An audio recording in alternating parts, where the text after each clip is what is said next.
investors don't have to worry anymore about waking up in the morning and seeing a tweet that's going to lead to tariffs or sanctions on billions of dollars of trade and investment. And the sanctions that we have seen from the Biden administration have been much more targeted against bad actors with a lot less collateral damage. I think there's a lot less of a sawed-off shotgun approach. All that is good for investors. It's also very clear that the Biden administration is intent on working with allies and with multilateral institutions. And that's going to limit some of the unilateral craziness we saw in U.S.-China relations in the last several years. That said, it's very clear that the Biden administration sees China as a strategic threat, is more focused than the previous administration on some foreign policy and human rights concerns. And I think investors should expect more of these kinds of sanctions against both Chinese officials and Chinese companies.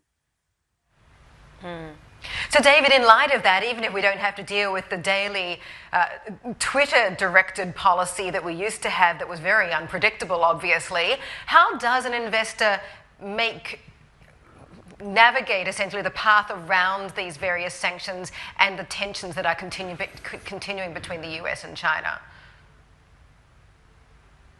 Yeah, so, I'd say it's different for portfolio investors and companies that are trying to make investments in China and Chinese companies that are trying to make investment in the US.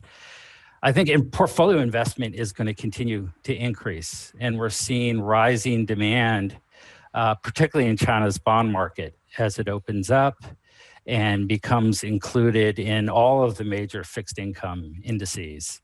I think the tough thing is going to be for US and other multinational companies, and they're going to have to strike the right balance between growing their business in China, which is going to be one of the largest markets and fastest growing major economies for the foreseeable future. At the same time, they're going to face the risks of sanctions in the US and other countries, and they've got to manage their brand. They got to manage their brand in the US and Europe, in markets where consumers and also investors that are paying increased attention to things like ESG are worried about the human rights situation in China, but they've also got to manage their brand in China as well.